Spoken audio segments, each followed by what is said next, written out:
Which career is best for me? Ask astrologer Dr. Suhas Rokde. Yes, he is one of the best.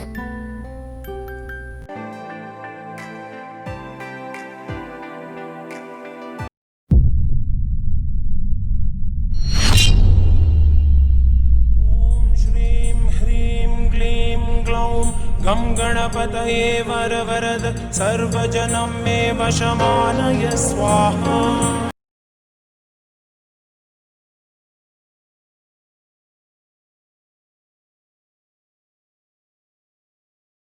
नमस्कार एस्ट्रोटेक lab में मैं doctor Suhas रोकड़े आप सभी का स्वागत करता हूँ। चलिए आज के धार्मिक जिज्ञासा कार्यक्रम में हम देखते हैं कल से शुरू होने वाले नवरात्रि पर्व के विषय में कुछ विस्तृत जानकारी। आशा करते हैं कि यह जानकारी आपको लाभदायक सिद्ध होगी। हम सभी जानते हैं कि चैत्र नवरात्र, शारदीय नवरात्र और गुप्त नवरात्र ऐसे साल में 3 नवरात्र उत्सव मनाए जाते हैं। इसमें से शारदीय नवरात्र सबसे महत्वपूर्ण होता है। हम सभी जानते हैं कि कोविड-19 की वजह से इस वर्ष वैश्विक महामारी के मद्देनजर जाहिर है कि सारी दुनिया पर इसका तात्कालिक असर पड़ा है। त्योहार और सामाजिक धार्मिक जीवन पर कुछ बंधन आ गए हैं। देवी दुर्गा इस संकट की घड़ी में हमें अपने विकारों और विचारों दोनों को शुद्ध करने का अवसर प्रदान करती है, हमें शक्ति प्रदान करती है, हमें दृढ़ विश्वास और आस्था का स्थापना करने के लिए प्रेरित करती है। अंततः ये 9 दिन संकट मिटने और जीवन में सुख समृद्धि और सुरक्षा के माध्यम से बहुत ही महत्वपूर्ण आप समझिए और इसका सदुपयोग कीजिए। शक्ति का स्तोत्र होती है दुर्गा देवी। पौराणिक महत्व और आधुनिक संदर्भ की तुलना अगर करते हैं तो एक विशद विषय होता है। यह देवी को केवल जड़ मान्यता और आस्था में बांधना संभव नहीं होता। देवी महात्म्यम मार्कंडेय पुराण का एक महत्वपूर्ण अंश है जिसमें 700 श्लोकों को सम्मिलित किया गया है, इसलिए इसे दुर्गा सप्तशती के नाम से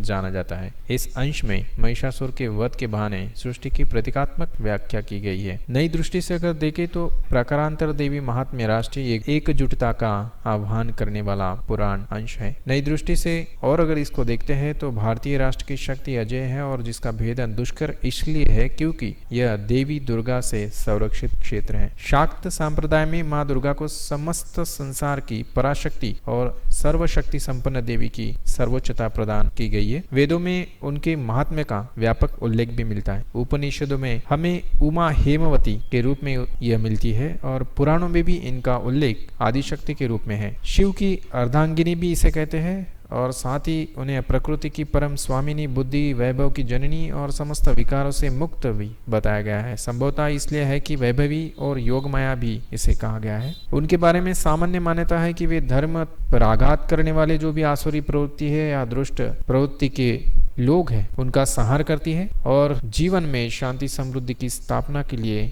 वह अवतरित होती है। भागवत पुराण में स्पष्ट रूप से उल्लेखित है कि देवी दुर्गा का अवतरण श्रेष्ठ मनुष्यों की रक्षा करने हेतु ही हुआ है। माँ भगवती दुर्गा के 108 नामों में आद्या जिसे हम मूल और आरंभ कहते हैं, जो चित्ता जिसे मृत्युशया भी कहते हैं। लोकमानस में देवी के कई रूप है, कुछ स्नेहशील और ममतामय है तो कुछ हिंसक और डरावने भी है। उनका सर्वाधिक शांत, सुंदर और कांतिमय रूप है गौरी और सबसे उग्र, हिंसक और क्रूर रूप है देवी महाकाली। अपने इन्हीं विविध रूपों और नामों के साथ माँ दुर्गा की पूजा आपको करनी है। इसकी 2 तरह से व्याख्या की जा सकती है। हम अगर देखें तो हर स्त्री दुर्गा का स्वरूप है, सिर्फ पहचानने की देरी है। देवी की 8 भुजाओं और उनमें सुशोभित अस्त्र शस्त्रों की अगर तुलना करते हैं तो आज अथवा पहले की स्त्री से कर सकते हैं। हम देखेंगे कि हमारे समाज में स्त्रियों पर बहुआयामी कर्तव्य और उत्तरदायित्व आता है। वह घर और बाहर के सभी कार्यों को उचित ढंग से निभाती है, निभाने की कोशिश भी करती है। पूरी सफलता, सामर्थ्य और निष्ठा के साथ उनका निर्वहन भी किया है। स्पष्ट है कि स्त्री अस्मिता के सर्वोत्तम प्रतीक के रूप में देवी की आराधना धार्मिक दृष्टि भी महत्वपूर्ण है, अपितु सामाजिक दृष्टि से भी यह तर्कसंगत होती है। अगर हम नवदुर्गा के रूपों के बारे में अगर देखते हैं तो शैलपुत्री को स्वाभिमानी और दृढ़ इच्छा शक्ति संपन्नता प्रदान करने वाली कहा गया है और ब्रह्मचारिणी को स्थिर मना और संघर्षशील माना गया है। चंद्रघंटा को कल्याणकारी माना जाता है। इसी में कुष्मांडा गर्भधारण धारण करने वाली स्कंद माता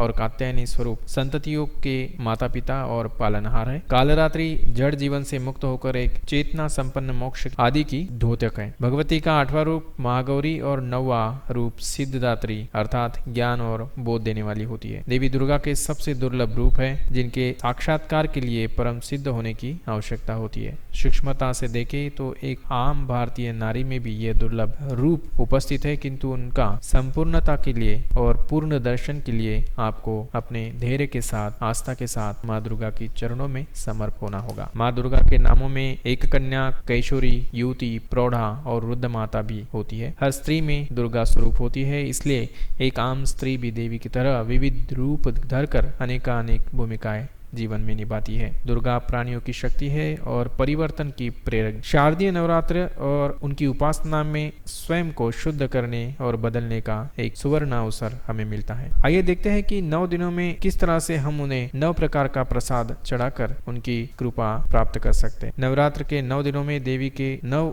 रूपों को विविध स्वरूप में भोग अर्पित किया जाता है, जिसे हम प्रसाद या चढ़ावा करते हैं। नवरात्रि के पहले दिन देवी शैलपुत्री की पूजा की जाती है। इसका मंत्र है ओम शम शैलपुत्री नमः। इस दिन माँ को गाय के घी का भोग लगाया जाता है। माना जाता है कि इससे आरोग्य और लाभ की प्राप्ति होती है। दूसरे दिन माता ब्रह्मचारिणी ओम ब्रह्मचारिणी नमः का पूजन होता है। माता रानी को शक्कर या मिश्री का भोग लगाया जाता है। तीसरा दिन इसका तृतीय स्वरूप माँ चंद्रघंटा का है। इसका मंत्र है ओम चम चम चम चंद्रघंटाय नमः। माता को इस दिन दूध के बने पकवानों का भोग या प्रसाद दिया जाता है। प्रसाद में दूध या उससे बनी चीजें भी आप अर्पित कर सकती है। चौथे दिन में हम माँ कुष्मांडा का स्वरूप पूजते हैं। ओम क्रोम कुष्मांडाय नमः। पूरी का भोग इस दिन चढ़ाया जाता है। नवरात्रि के 5वें दिन में स्कंद माता की पूजा होती है। ओम स्कंदा देवी नमः। इस दिन को पंचमी भी कहा जाता है। माँ स्कंद माता को केले का भोग बहुत पसंद है। नवरात्रि के 6ठे दिन